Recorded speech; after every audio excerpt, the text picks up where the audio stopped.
Hi friends, welcome to legal ed channel. So ఈరోజు వచ్చేసి మనము న్యూసెన్స్ గురించి తెలుసుకుంటున్నాం అనమాట. న్యూసెన్స్ అనేది ఏంటి, ఇది వచ్చేసి మనకు బేసికలీ టాట్ లాలో వస్తుంది అనమాట.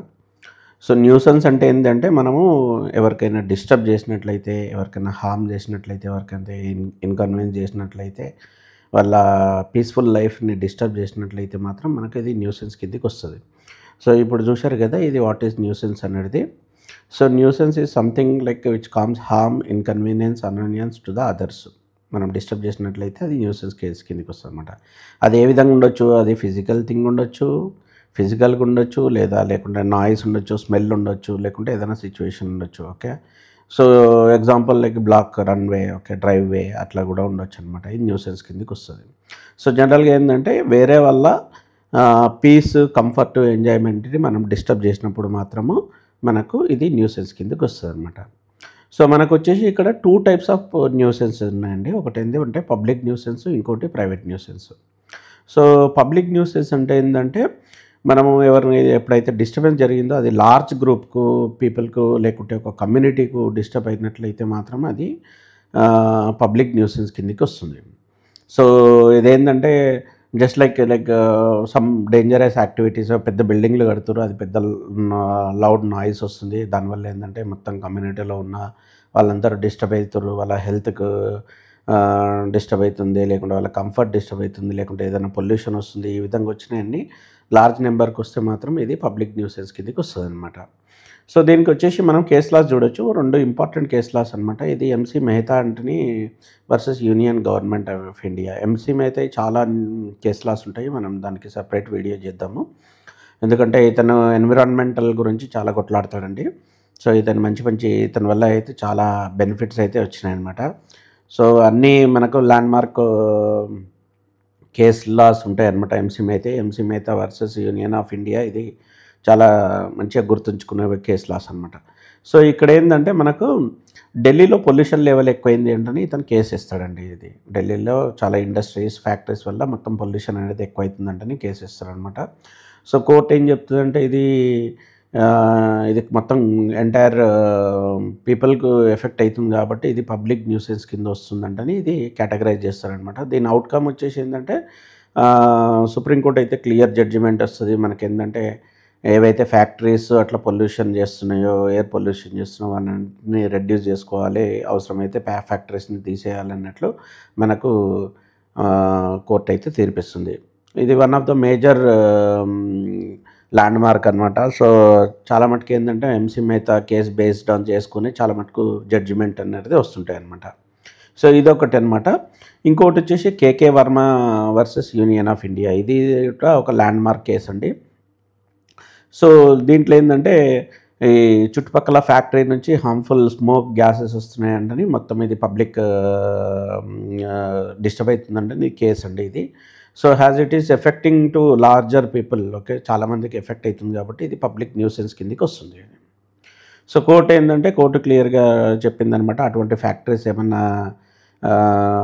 ఫ్యాక్టరీస్ ఏమన్నా గ్యాసెస్ కానీ ఏమైనా రిలీజ్ చేస్తే మాత్రం అటువంటివి తగ్గించుకోవాలి క్లియర్గా. ఇన్ కేస్ తగ్గించుకునే పరిస్థితిలో వాళ్ళు సివియర్ యాక్షన్ అయితే ఉంటుంది. సో కొన్ని కంపెనీస్ ఇట మూత పడే ఛాన్సులు ఉంటాయంటని తీర్పిచ్చిందనమాట. సో ఈ 2 ల్యాండ్ మార్క్ కేసులు మనకు MC Mehta versus union of India and KK Varma of union of India, ఈ 2 రాస్తే మనకు మంచిగా ఉంటుంది అనమాట పబ్లిక్ న్యూసెన్స్ కింద. So coming to private nuisance అంటే ఏంటంటే ఒక ఇండివిజువల్ పర్సన్స్ కానీ, ఒక ఇండివిజువల్ ఫ్యామిలీకి కానీ, లేకుంటే ఒక 2 ఫ్యామిలీస్ కానీ, ఓకే. సో డిస్టర్బెన్స్ అనేది ఏంటంటే కొంచెం తక్కువ లెవెల్ అనమాట. ఒక ఫ్యామిలీకి లేకుంటే 2 ఫ్యామిలీలకు ఇట్లా డిస్టర్బెన్స్ అయితే మాత్రం ఇది ప్రైవేట్ న్యూసెన్స్ కిందకి వస్తుంది. ఎందుకంటే it is not effecting like larger group, it is effecting only the smaller group kind of thing, okay. So ఈ విధంగా వస్తుంది. సపోజ్ ఒక ఎగ్జాంపుల్ తీసుకున్నట్లయితే పక్కింటి వాళ్ళు కంటిన్యూస్గా మ్యూజిక్ ప్లే చేస్తుండ్రు, లౌడ్ మ్యూజిక్ ప్లే చేస్తుండ్రు నైట్ టైంలో. So they are not able to sleep properly. So all this this will comes under private nuisance, okay. So మనం కొన్ని 2 లాలు అయితే మనం చూడొచ్చు. ఇది జనరల్గా ఏంటంటే ప్రైవేట్ న్యూసెన్స్లో మనకు పనిష్మెంట్ అనేది కొంచెం తక్కువనే ఉంటుంది, okay. So Viswanath versus AS Sriram అనేది ఇది ఒక కేసు అండి. సో ఇదేంటంటే పక్కన పక్కన ఇల్లు కడుతుంటారండి. అతను పక్కన ఇల్లు కడుతుంటారు. అతను కన్స్ట్రక్షన్ చేసడం వల్ల అతను ఏంటంటే లాట్ ఆఫ్ డిస్టర్బెన్సెస్ ఉంటుంది. నైట్ టైంలో ఇటు వర్క్ చేస్తుంటారు. ఆ విధంగా ఏంటంటే డిస్టర్బ్ అవుతుంటారు అనమాట. అతను వచ్చేసి మనకు అతను పక్కన వాళ్ళకు చెప్పినా కూడా వాళ్ళు పట్టించుకోరనమాట. So he file a case against the neighbours. Okay, so the supreme court clearly told that like any activity like which is disturbing others, right, it will due to this noise, smell or anything, right, it will comes under private nuisance.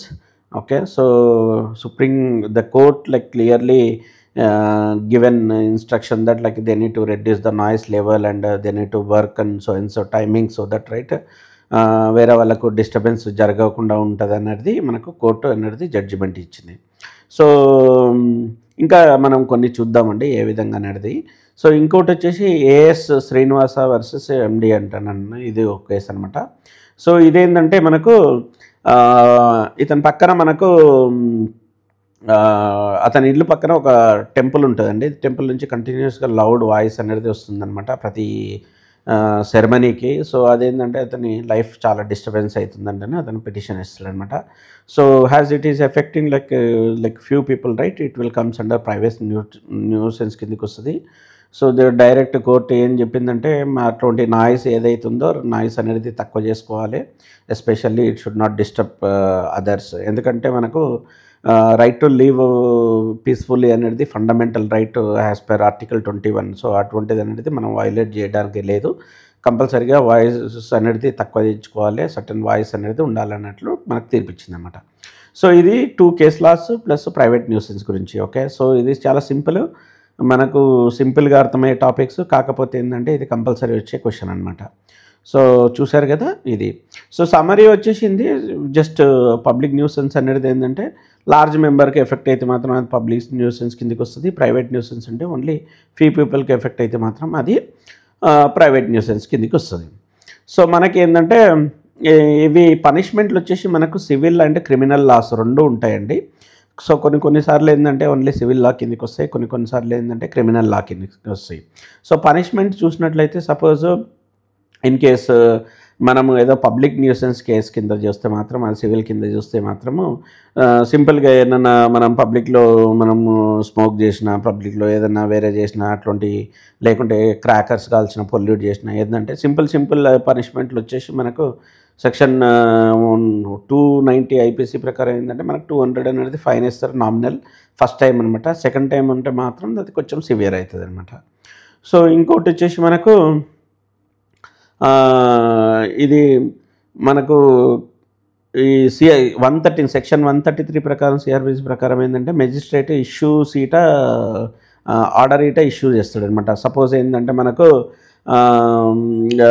ఏదన్నా మనకు harmful blockage, road blockage ఏదన్నా జరిగితే మాత్రం ఏంటంటే magistrate అటువంటి blockage తీసేయాలంటే మనకు court order ఇస్తుంది అనమాట. ఇన్ కేస్ కోర్టు ఆర్డర్ని వాళ్ళు నెగ్లెక్ట్ చేసినట్లయితే మళ్ళీ ఫర్దర్ యాక్షన్స్ ఉంటాయి. సో కోర్టు ఇన్వాల్వ్ అయ్యే ఛాన్సులు అయితే ఉంటాయి దీంట్లో. ఓకే, సో ఇంకోటి ఏంటంటే మనకు సీరియస్ అఫెన్సెస్ లైక్ పబ్లిక్ న్యూసెన్స్లో సీరియస్ అఫెన్సెస్ లైక్ ఒకటి ఏంటంటే పబ్లిక్ హెల్త్ కానీ, సేఫ్టీ కానీ, ఎన్విరాన్మెంట్ గురించి కానీ, ఎస్పెషల్లీ రైట్ ఇండస్ట్రీస్ వల్ల ఏమన్నా జరిగితే మాత్రం అటువంటి దాంట్లో మనకు సీరియస్ అనేది కోర్టు సీరియస్గా తీసుకుంటుంది. దాంట్లో ఏంటంటే డిఫరెంట్ చట్టాలు అనేది ఉంటాయి. సో మనకేంటంటే ఎన్విరాన్మెంట్ లా అనేది ఒకటి వస్తుందన్నమాట. Air pollution, water pollution, prevention of control pollution అనేది ఎయిర్ పొల్యూషన్ది, plus water pollution and environment protection act అనేది ఉందన్నమాట. సో మనకు తెలుసు కదా భోపాల్ గ్యాస్ స్ట్రాటజీ అంటే ఆల్మోస్ట్ 20,000 మెంబర్స్ అనేది చనిపోయారనమాట గ్యాస్ లీక్ అవ్వడం వల్ల. అటువంటి సివియర్ ఉంటే మాత్రము దాంట్లో పనిష్మెంట్ సివియర్గా ఉంటుంది. అదేవిధంగా మనకు పెనాల్టీస్ ఇటు చాలా ఎక్కువ ఉంటాయండి. సో మనకు ప్రైవేట్ న్యూసెన్స్ కిందకి వస్తే మాత్రము ప్రైవేట్ న్యూసెన్స్లో పనిష్మెంట్స్ అనేది ఓన్లీ సివిల్ రెమెడీస్ అనేది ఉంటాయన్నమాట. ఎందుకంటే సివిల్ మనకు ఎక్కువ మటుకు ఏంటంటే ప్రైవేట్ న్యూసెన్స్ కింద మనకు చిన్న అనేది ఉంటుంది అనమాట. ఒక్కొక్కసారి ఏంటంటే అది క్రిమినల్ కిందకి ఇట వెళ్తుంది అనమాట. సో చూసారు కదా, ఇది మొత్తం న్యూసెన్స్ కిందకి వచ్చేసి.